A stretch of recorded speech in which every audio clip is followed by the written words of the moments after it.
Hello everyone, my self Anil Kumar Suman.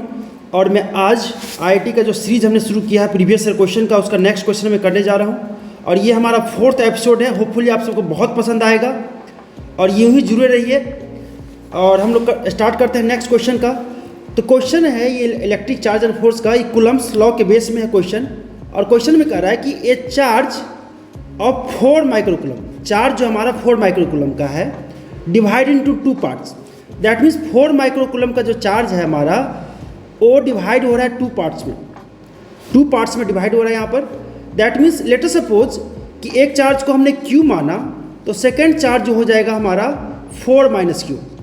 Second charge हो जाएगा 4 minus Q। चूँकि हमें डिवाइड करना है 2 चार्जेस का, और इसमें कुछ कंडीशंस है जो हमें फॉलो करना है। दैट मीन्स इस तरह से हम डायग्राम बना लेंगे कि एक चार्ज हमारा Q है और सेकेंड चार्ज है हमारा 4 माइनस Q। तो इसमें कह रहा है कि the distance between the two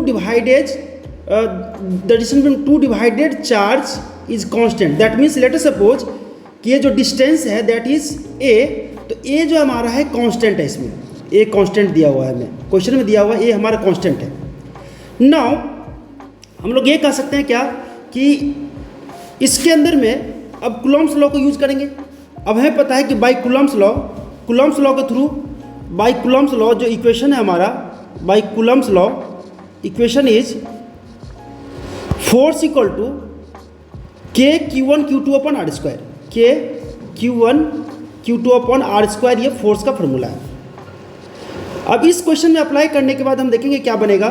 force जो हो जाएगा that is force equal to K जो कांस्टेंट है हमारा, और Q1 की जगह हो जाएगा Q, और Q2 की जगह हो जाएगा 4 माइनस Q। और नीचे में डिस्टेंस जो है हमारा कांस्टेंट है, that means this becomes a square.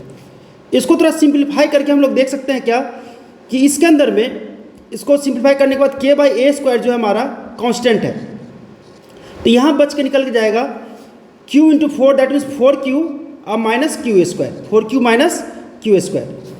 अब चूंकि हम जानते हैं कि नेक्स्ट पार्ट में है the magnitude of the divided charges so the force between them is maximum. That means force को हमारा मैक्सिमम करना, दैट इज मैक्सिमम मिनिमा का कंडीशन होगा। और मैक्सिमम मिनिमा के लिए हमें डिफरेंशिएशन को यूज करते हैं, df बाई dx निकालेंगे। और df बाई dx का जो वैल्यू हो जाएगा, df बाई dx निकाल के हमें पॉइंट निकल जाएगा। That means we can say df by dx k by a square constant है, तो एज इट इज रह जाएगा कांस्टेंट। और जो नेक्स्ट टर्म जो वेरिएबल टर्म है that becomes 4 df by dq कहेंगे आप, df बाई dq। तो ये जो हो जाएगा हमारा 4 माइनस 2q, 4 माइनस 2q, और इसकी वैल्यू 0 होना चाहिए, इससे हमें चार्ज निकल जाएगा। दैट मीन्स वी कैन से 4 माइनस 2q इक्वल टू 0, चूँकि कांस्टेंट का वैल्यू कभी 0 नहीं होगा। That's why 4 minus 2q equal to 0। That means कह सकते हैं क्या 2q इक्वल टू 4, इस इक्वेशन से निकल जाएगा 2q equal to 4। That means q equal to 4/2, that means 2 microcoulomb जो है, एक चार्ज हो जाएगा 2 माइक्रोकूलम। अब एक चार्ज हमारा 2 माइक्रोकूलम है, तो सेकेंड चार्ज 4 में से 2 माइनस करेंगे, 4 माइनस 2, दैट मीन्स ये निकल के आ जाएगा हमारा 2 माइक्रोकूलम। तो एक चार्ज हो गया 2 माइक्रोकूलम, और सेकेंड चार्ज भी हमारा हो जाएगा 2 माइक्रोकूलम। तो इसका आंसर हो जाएगा B part, that means 2 microcoulomb and 2 microcoulomb is the correct answer. Hopefully ये क्वेश्चन आपको बहुत अच्छे समझ में आएगा। और यदि क्वेश्चन समझ में आए और ये नेक्स्ट पार्ट आप देखना चाहें तो चैनल को सब्सक्राइब कीजिए। वीडियो देखने के लिए बहुत बहुत धन्यवाद। Thank you.